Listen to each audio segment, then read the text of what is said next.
Backstage.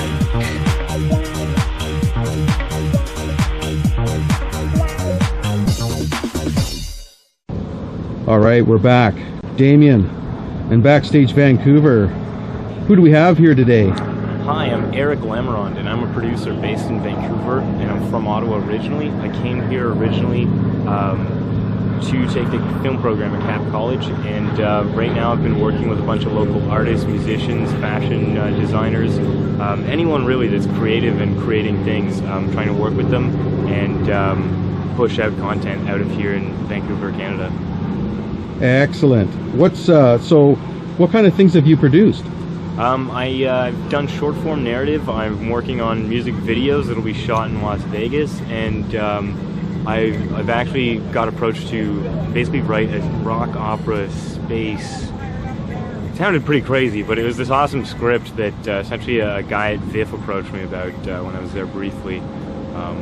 So yeah, a few different things. I know it's like think of like Elvis in space. Elvis in space. Yeah, I'm thinking of writing something similar to that. There's like an anime a Japanese animation, which is actually a lot of my inspiration comes from Japanese storytelling because it's really disjointed, and I really like that. And you can kind of tie in all these loose narratives, and it still has a cognitive product at the end.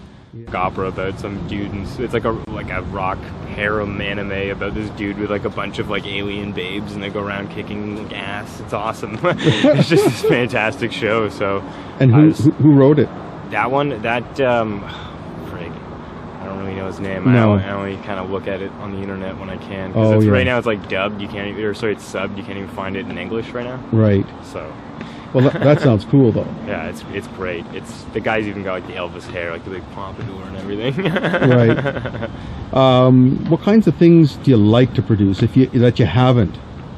You know what? It sounds really hilarious, but I've always had an awesome idea, or at least in my head, for a gardening show. A gardening show? Yeah, my mom really likes HGTV and that kind of stuff. So. Would it be like nude gardening? I was thinking more because of the amount of monolithic apartment buildings here in Vancouver that maybe it'd be a rooftop-based gardening show. Yes. So that would be something that'd be really interesting, but I'd have to probably put together a team for that one and try to pitch that to a big broadcaster. And that's something that I haven't done yet, which I'd like to do. It might be a little intimidating. I might be myself shaking while doing it, but it'll be great. Great to learn. Great to do. You only live once. Yes, sir. That's kind of cool. Yeah. So documentaries is something that you're into? Yeah, doc style's great. Mockumentary is one of my favorite genres, actually. There's an Australian writer, director, actor called Chris Lilly. He made the show Summer Heights High, We Can Be Heroes. Now he made Jonah from Tonga, and there's another one called Angry Boys. They're all sort of tied together, but not really. There's just similar characters, and what happens is it's a mockumentary, and in Summer Heights High example, basically he plays three main characters in it, but they're never on camera together, and they're never really interacting in their own thing because they all have their different stories. So he plays a year 8 troubled kid, a gay drama teacher, and a 16-year-old girl from a private school that's there on like an exchange to prove that like public schools are the same as private school educations, but she's just totally like a valley girl. So like, yeah, it's this hilarious show, and like it's shot like you would think it was a documentary. Like it's so great, and they have like this long intro that craned part of it in, and you could tell like they really put work in just making it look real. The first show he did actually tricked a few people, from what I understand, because it was a show about the Australian of the Year award. Yes. So it was the 6 nominees that were involved, and he played all 6 nominees. And like one, you find out the private school girl, the reason she was Australian of the Year nominee is because she donates all her money and whatever to like starving children in Africa, and she has like this wall in her room, and like this is where the mockumentary gets pretty ridiculous, right? And she's just like, here I have a row of my favorites for the week, and if they don't write me back, I put them back up on the wall. It's like, whoa, like you're like sitting there, you're like, what the hell? But I mean, like, yeah, there's that kind of stuff. There's what's that Best in Show, the one with the Eugene Levy. It was from a while back, but it was a mockumentary about a dog show, basically, and that was great too. It's all the different people involved in what they were really doing. Right. That's awesome. I think that there's not enough sort of I don't know, comedy that isn't right in your face obvious. Oh, you need to watch Nathan For You if you haven't seen that yet. Oh, really? That's so it's produced by these two guys, Tim Heidecker and Eric Wareheim. They're like two of my biggest inspirations because they're absurdist sketch comedians, or not even sketch comedians at this point. They do you know the video, or do you know the song Turned Down for What? It's like people play it around a lot at clubs. Basically, he produced or directed that music video. They had a show called Tim and Eric, awesome show, great job. In this newest show, they've pulled a guy from This Hour's 22 Minutes, actually a Vancouverite, Nathan Fielder, and they basically give him this show where it's in This Hour and 22 Minutes. He used to be this character that would give people really bad business advice, even though they were they're trying to look for like a way to restart their like failing business, and the failing business is totally real, but he's an actor, right? Like he's just like a comedian. So in this new show, like it's like that kind of stuff, and like this great intro. It's like he's just walking dead on camera. He's like, "Hi, my name is Nathan, and this is for Nathan For You. I went to one of Canada's top business schools and graduated with the best grades." And it like rack focuses onto his grades, and it's like B's and C's. You're like, oh god.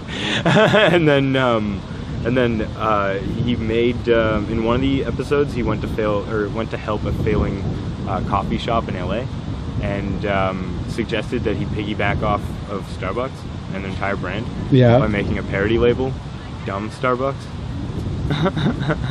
And that got like international attention and stuff, and he opened this restaurant, and the way he got away with serving the coffee is that it was an art gallery exhibit. Right. He had a parody art show the week before to prove that he was a parody artist type deal. Right. And all the coffee he served didn't have to get approved by health code regulations because it was art. Because it was part of the performance, you know? Like it's a crazy, interesting concept, but it's funny when you look at it, and if you're like an observant, but just looking at it like artistically, it's like that's really cool. But also in the same sense, he was just there to make money. That was his whole point, right? So a lot of people were like, this is amazing. They thought Banksy did it. We were talking about graffiti artists earlier. Nah, it was just this one Canadian guy with a TV crew, and way too much, I guess, time on his hands. I don't know, he's just good at persuading people to do really dumb stuff. He got a guy to advertise the lowest gas in the country, but only for mail-in rebate. But to get the rebate, you had to walk up the top of a mountain, and if you read the receipt, there was all these stipulations about like a series of frickin' riddles, and like you had to like sleep overnight and all this stuff.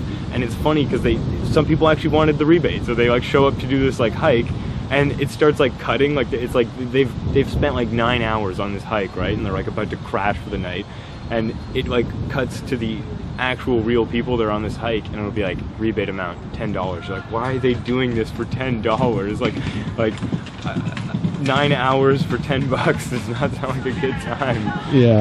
So it's a pretty creative and hilarious show in that sense. So right at the moment, what's on the radar locally here for you? Locally here for me, well, it's not super local, but I'm working with a local artist. His name is Terrio Jones. We're part of a group called Roundtable Media, and essentially we're going to be going down to Vegas. We're shooting 3 music videos for him, one for another artist, Big Easy. He's a very good rapper here in Vancouver. He works very hard. First time I met him, I was incredibly surprised by it. It's just this, like, he looks like he's much older, just in the sense that, like, not because he's like aged or anything, but he like works hard, and you can tell. Like he told me he's 19. I couldn't believe it. Like I'm 23, and like that was like, he's taller than me. He's huge muscles, and he's like clearly knows what he wants. And it's like, wow, like this is crazy. Like this kid's got it all figured out. Right. Kill it. And he's based out of where, you said? He's based out of here in Vancouver. Right. What else? What else you doing? Well, school just started back up at CAP, so I'm in second year now, and what are you taking?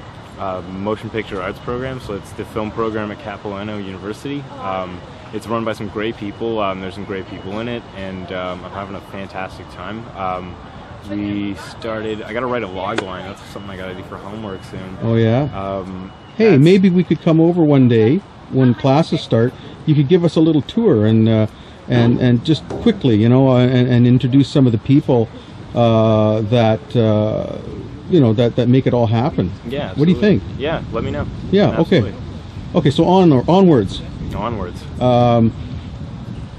I would like to ask someone like yourself, who's going to benefit from the indie scene. You know, any enhancements that we could make at this time. You know, you're going to be in it for a lot of years. You're going to benefit from it.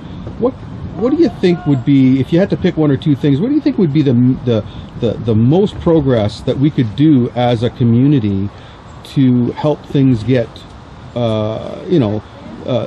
get more established, not only locally but on the world screen? What, if you had to pick one or two things, what, right off the top of your head?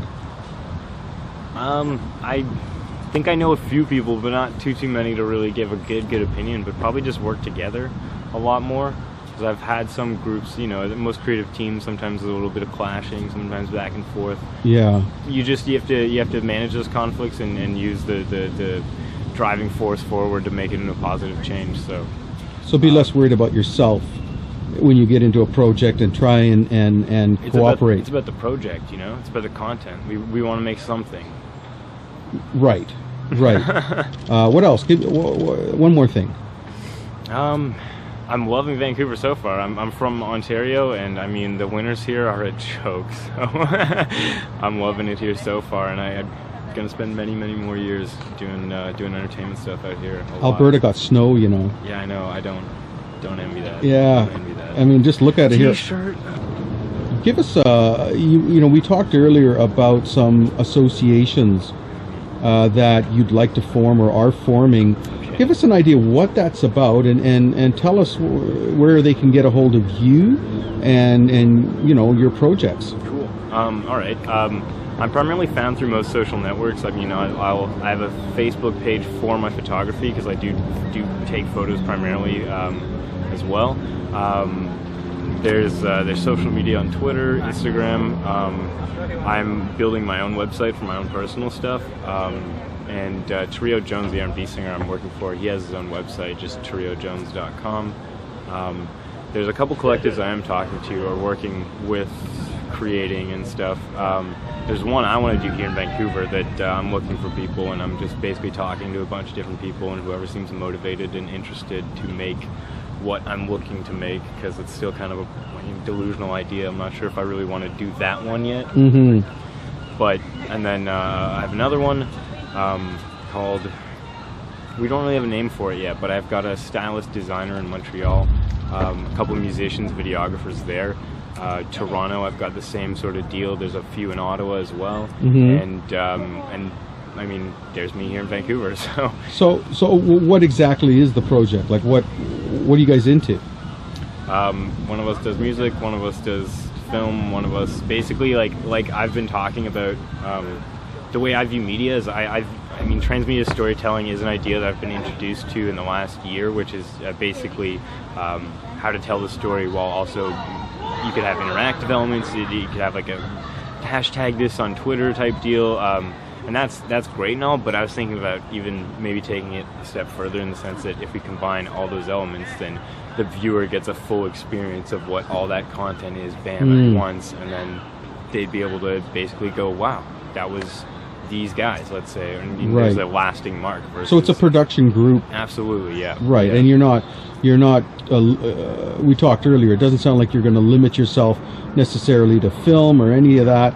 Whatever creative output that's put in front of you, you want enough people there that have transferable skills and what have you, that you guys can get the job done. Absolutely. I've some of my best buddies growing up. I grew up, I played a lot of video games. I used to be top 200 in the world for World of Warcraft, which is nuts because there was like 10 million players for a while. So, yeah.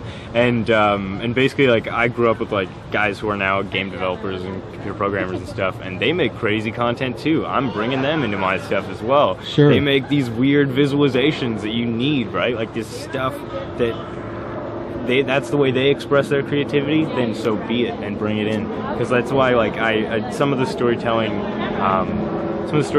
elements that I like the most are from video games. I'm also bilingual. My first language is French, if you guys haven't been able to tell. And I actually learned a lot of my English from video games. So it's like anything that can communicate certain ideas in a cognitive and it's these tangible manners should be valued as at least something that can be artistic or enjoyed, or at least, you know, like identifiable element out of that region, you know? Yeah, don't necessarily look at what it is, but look at what it can do, what it's conveying, you know, or whatever. Yeah. Well, hey, man, I'm going to cut it now. Cool. And thanks a lot for coming. No problem. And good luck in the future, and I hope you get those collaborations up and running. We need more. Absolutely. Cheers, man. Cheers.